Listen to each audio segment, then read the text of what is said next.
Hey guys, welcome back to one of my favorite things I get to do here for HobbyKing, Frankenize. Now, you will remember from last year in Santa Cruz, I brought you the Super Trooper and the EDF jet car, and more recently, somewhere around here, the Swamp Dog EDF jet boat.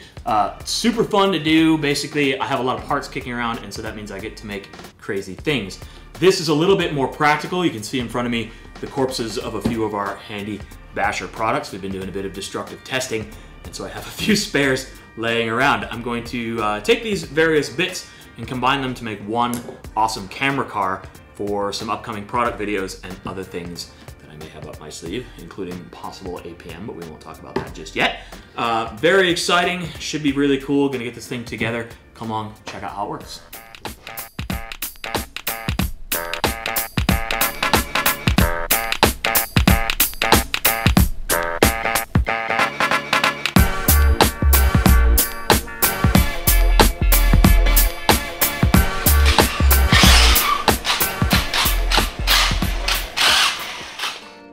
Last night, after we stopped rolling, I was still kind of on a roll, as it were, with this thing, and I chose to put this cage together. Now, this is all built with rotor bits parts, as you can see all laid out behind me here, and I went through and basically crafted this thing from nothing, and it looks pretty good.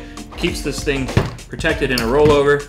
It's all made from, as I said, rotor bits parts, which are replaceable, so if it does get crashed and some of the stuff breaks, easy enough just to bolt another one on as opposed to having to custom fabricate something every time something goes wrong. Super cool. I have a 3D printed gimbal here that I'm going to install on the front of this thing. Voila. So there will be an awesome stabilized camera there, as well as mounts for additional cameras. I got a lot more work to do. I'm gonna get back to it.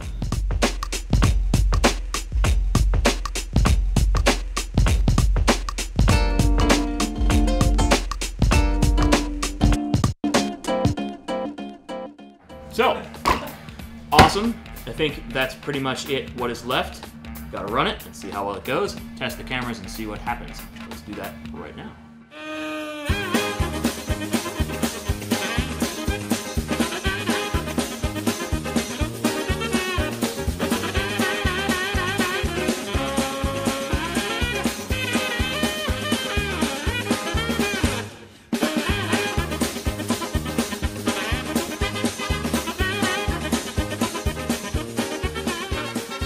So that was pretty much a mighty bag of fail, as you've all seen.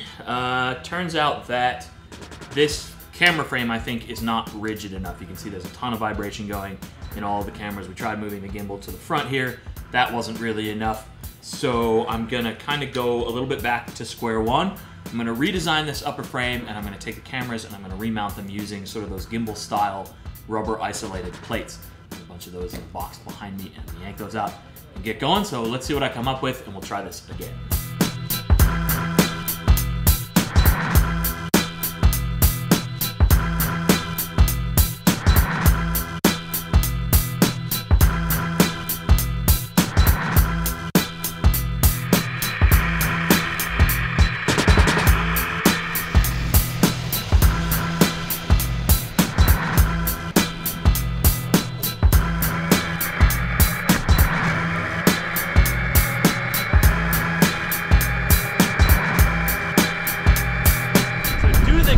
Nature of James's driving, I have decided it was definitely a good idea to add 2 roll bars to this thing, hence the 2 roll bars.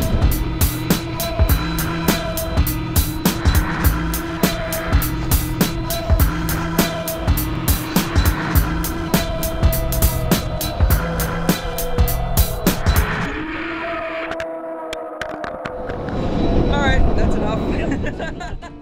So that's the camera car, sort of. We're kind of at the same place we were 2 years ago when we shot the 4-wheel drive short course truck video. It was kind of a big hit, cool new perspective, but honestly not that awesome from a video performance standpoint. We're kind of in the same boat now. I've built a chassis that I'm relatively happy with and a camera mount system I'm relatively happy with, but we got too much shake and jiggle and other BS going on with the camera, and I kind of want to get that out of there. I've got some new gimbals on order and some other stuff. Additionally, in order to really make sure that we can follow a car extremely well and do all that, this thing needs FPV. Surface vehicle FPV being an extra challenge because the camera is still going to want to shake, and that's going to make you really sick. So I have to figure out how to immobilize that camera also. So basically, we're gonna split this up into a couple episodes. This is gonna be the intro. You've seen what's happened now. Then next, I'm gonna take this thing and really figure out how to make the next level camera car totally stable, totally smooth. Get it dialed. Stay tuned for that.